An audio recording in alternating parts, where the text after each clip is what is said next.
Welcome to Following on India. I'm Neil Manthorp. Chetan Narula is alongside me, metaphorically, to look back at day four of the second Test match from Guwahati. South Africa once again dominant, resuming on 26 without loss, eventually declaring on 260 for five. There were a lot of cricket followers around the world wondering why South Africa batted on for quite as long as they did, an hour after the lunch break, which is the second break. But yeah, they were leading by 508 with a full session remaining at the lunch break. Many people thought that they would just bat on for a couple of overs, go for the irritant declaration, giving the openers just 10 minutes to pad up. But they batted on for the best part of an hour. Tristan Stubbs within sight of a century, although he only had 60 at the break.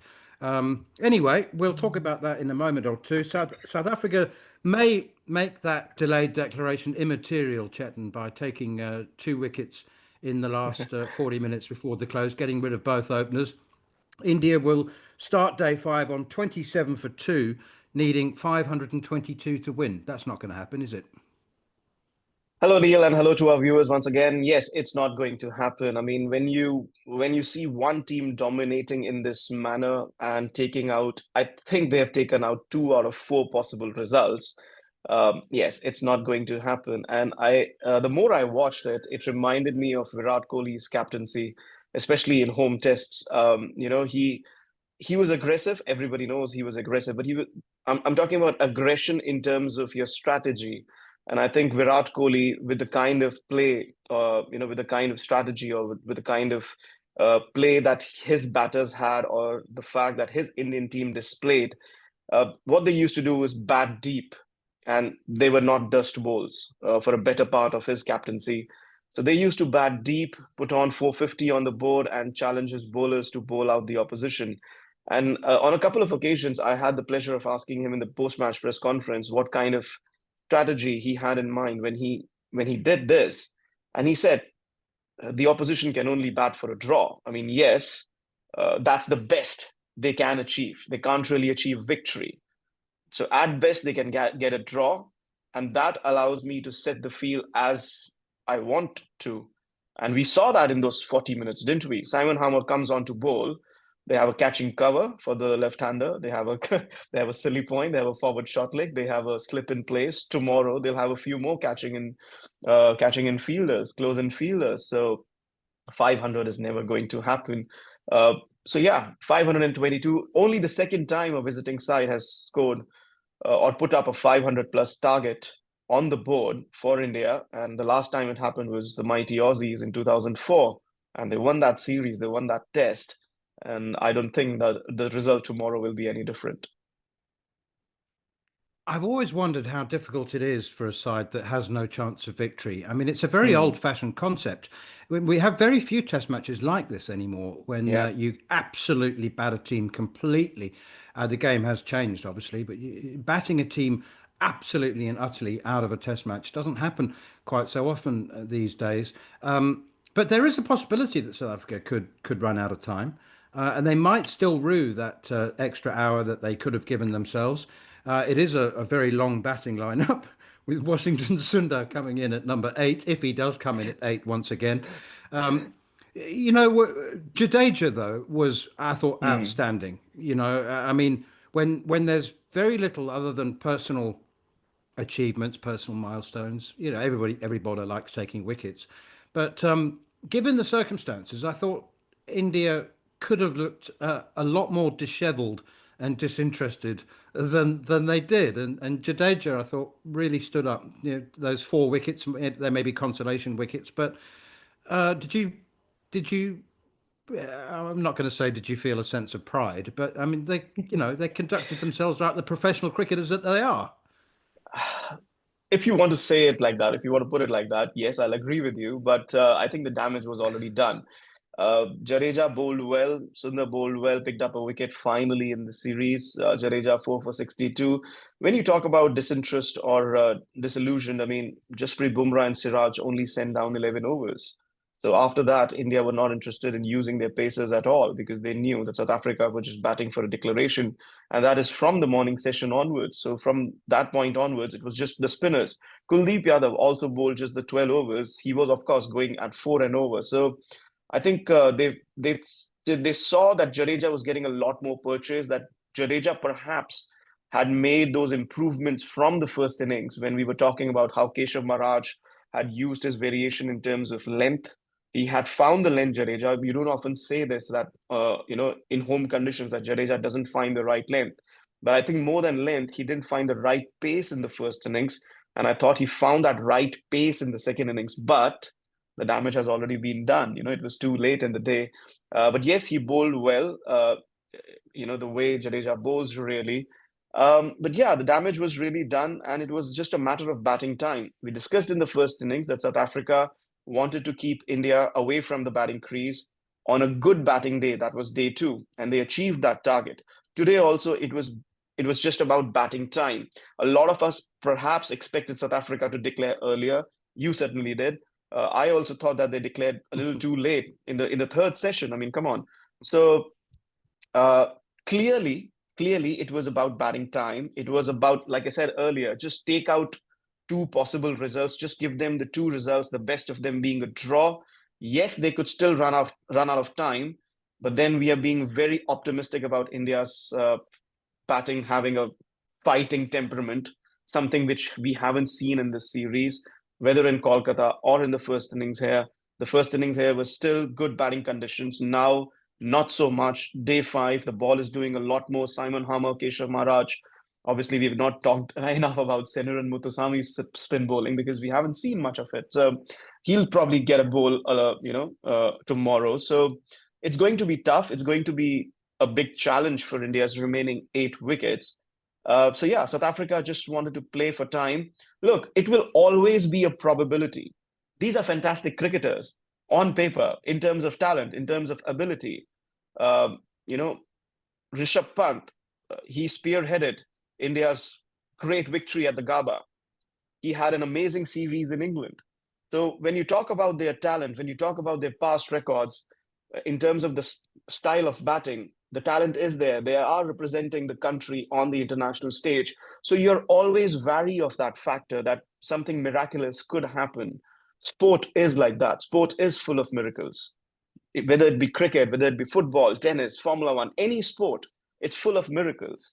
And it just takes one great innings to have that miracle. And I think that is always in the back of the mind, especially after what happened in 2001 in Kolkata. We discussed that. We also discussed that currently the Indian batting side doesn't have that temperament. But you want to take that factor out of the equation, and I think South Africa just did that. We only have to go back a couple of months to July, the last time that India saved a test match, and did so in heroic style, I must say, at Old Trafford. Washington Sundar and Jadeja both completing their hundreds, having rejected Ben Stokes' offer of a handshake to call it off with them when they were I think 88 and 91 respectively. But it's if India do save the test match, it won't have the same resonance at all. No. I mean, mistakes have been made. They're still going to lose the series. They had a chance, of course, to go on and square the series after the Old Trafford draw, which is exactly what they did in dramatic style at the Oval. Sensational comeback, really. But the criticism and the questions, and I guess the analysis of what's gone wrong for India has already started. Ravi Shastri's had some interesting things to say, hasn't he? I mean, and not just him. Well, yes, just to mention what you mentioned about the England series, Jadeja and Sundar getting those hundreds, yes, but that was a very different time in terms of temperament, in terms of where they were placed in the series. This is just about taking that knockout blow. They could prevent that knockout blow. They could prevent a 2-0 whitewash, but they'll still lose the series 1-0, even with that draw. So just by batting deeper today in day 4, I think South Africa have given that much of a chance for India to come out with a fighting draw. Is it going to be enough to placate the Indian cricket fans, the Indian cricket community as a whole? I'm not sure. And I think you brought out this point exactly at the right time with Ravi Shastri on air, expressing his displeasure, and he has every right because he's been one of India's greatest coaches. I mean, no other Indian coach has that history of two series wins in Australia, Test series wins in Australia, and I remember a time when he was really um, criticized on social media by the Indian cricket fans. It's again the comparison that I made the other day with Ravichandran Ashwin. You don't realize what you have until it's gone. Ravi Shastri was a terrific man manager, was a terrific team manager, a team selector, if I can say so. He had a great relationship with his captains, whether it be Rohit Sharma, whether it be Virat Kohli for a major part of it, MS Dhoni before that. Um, he was always honest with all the team members, and he would not impinge himself in terms of selection. He would keep his opinion, but then he would leave it to the captain to do what's best for the team. And an example of that is the 21-22 series in England, where I know for a fact that Ravi Shastri wanted Ravichandran Ashwin to play at least a majority of that series in England. But Virat Kohli was not in favor of playing Ashwin in that test series, and Ravichandran Ashwin did not play a single test in that series. So at the end of it, it's the captain who selects the team. You are there to support the team, support the players, help them mentally.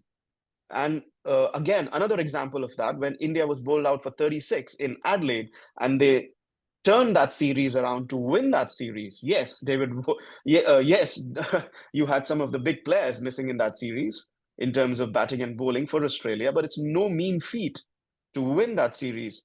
Not many teams have done that in Australia. So to turn it around from 36 all out, he was very, very sure.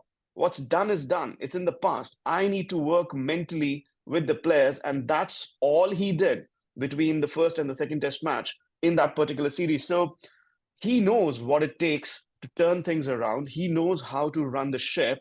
And I think he has every right to express his displeasure because he had taken Indian cricket to a certain height. And since then, it's actually come crashing down. And yes, there should be an inquisition in terms of where Indian cricket is headed in terms of Test cricket. Like I mentioned, it's not acceptable.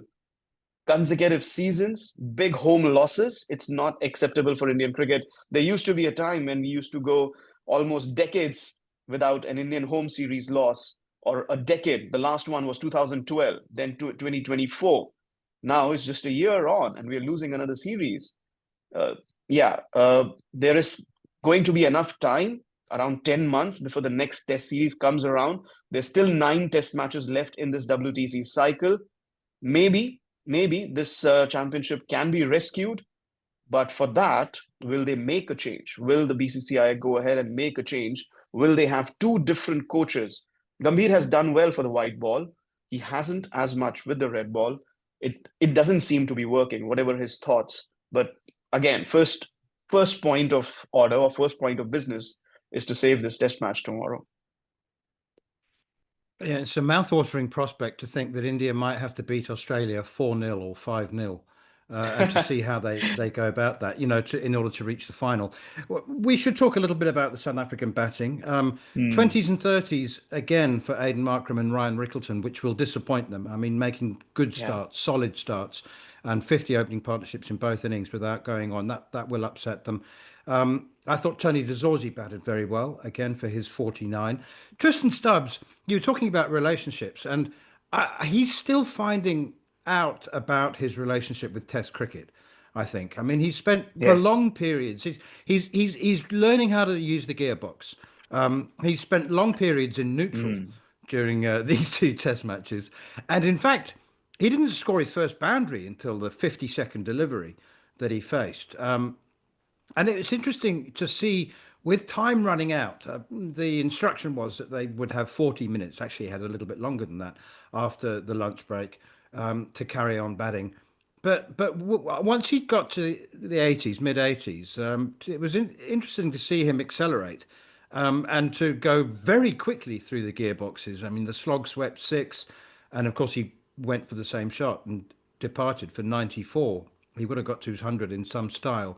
But you look at the South African, I mean, Ryan Rickleton, has only played 15 tests or so. Hmm. Vian Mulder, I thought, batted well too. But, a lot of these South African players average in the 30s, apart from Mutasami, who averages 55 and quite a small sample size. But it is interesting that they are, in a sense, learning on the job. Hmm. They don't have 30, 40, 50 test matches under their belt.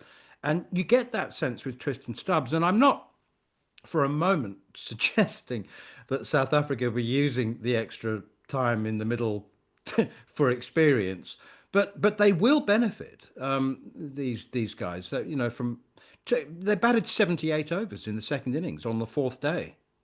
If you don't suggest it, I will. Yes, they were using that time for experience in the middle. It'll hold them to good stead. Um, I think it was an excellent innings from Tristan Stubbs, and we have discussed throughout this Test series how the number three really suits him because he's not going to play a majority of his cricket in these conditions. He's going to play a majority of his cricket at home whenever South Africa do play at home again. Um, and of course, when you go to Australia or New Zealand or even England, he'll find truer conditions which will suit his playing style a lot more. But then it's all here in the mind, isn't it? You need to get used to that role because the number three role will challenge you. Sometimes you'll be in on the second delivery at none for one. Sometimes you'll have to wait two sessions to get in. So it's all in the mind, especially for a number three batter, and it brings different challenges in different conditions.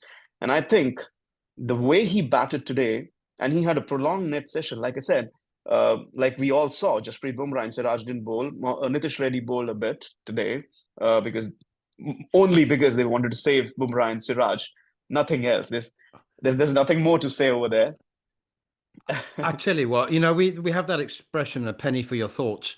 I'd give it more Yeah, than a penny to get Nitish yeah, Kumar yeah. Reddy's thoughts. I So mean, let's move on. South Africa leading by 450, and Rishabh Pant throws him the ball for his first Yeah, bowl.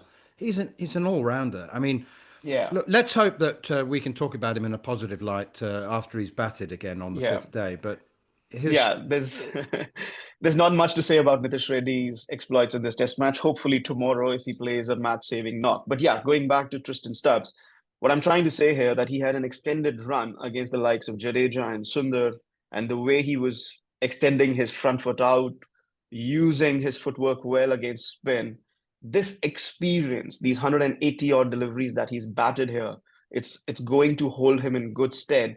Someday when he hangs up his boots, he's going to look back at this innings and say, okay, you know what? That's where my test career really kicked on from. That's where I became South Africa's number three, permanent number three, irrespective of conditions. And I think Tristan Stubbs, with the kind of batting that he can do, he can really attack if he really wants. I think South Africa have found their permanent number three. And I think both the batter and the team are really going to benefit in the long run with what's happened today. And I think overall, if you look at it, yes, the openers perhaps didn't get big runs in the series, but it's more about taking on the challenge. It's more about comprehending the conditions. I think Kolkata was exceptionally difficult. Every ball had your name on it. But somebody like a Tony De Dezorzi or Vian Mulder, important contributions from them. So they haven't been overawed by the occasion or by the conditions on offer.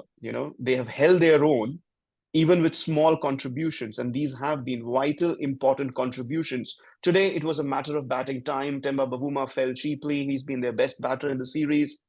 But then South Africa didn't collapse.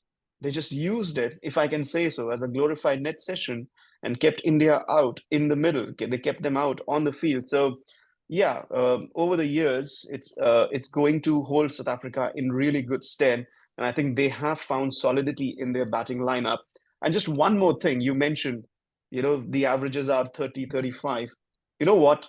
5 years down the line, we'll say 30, 35 was actually a good average for this era of Test cricket. Remember, yeah. I called it the stupid era of Test cricket. 30, 35. If you average 30, 35, especially playing overseas in conditions like this, you're going to be very happy as a Test batter.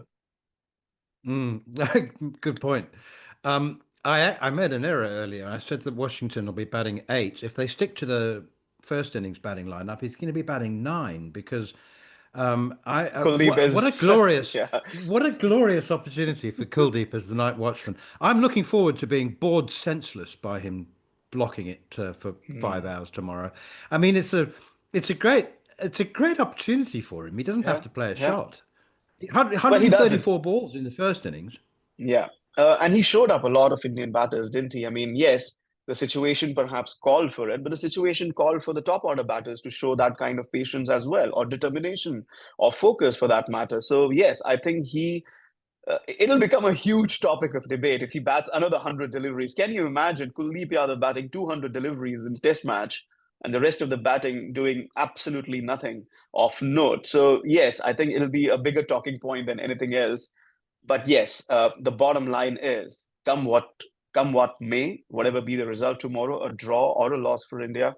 You are a little more optimistic than I am, but I think we need to have a serious relook at what India wants to do in terms of its Test cricket, what the support staff is doing, what is the management doing, what the leadership is doing.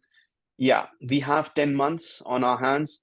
A majority of them will be spent playing the T20 World Cup and the IPL. But I do hope, sincerely, that when the dust settles, the BCCI finds enough time, and I think they will. Test cricket is serious matter, even for the BCCI, even if the BCCI's critics don't really agree to it. But I know for a fact that the BCCI is serious about Test cricket. I hope that when the dust settles, there will be a solution, there will be a roadmap going ahead, and the Indian Test cricket team will find better days once again, irrespective of what happens tomorrow. Yeah, I do think South Africa will win. I think look at Simon Harman's strike rate, fifth day surface.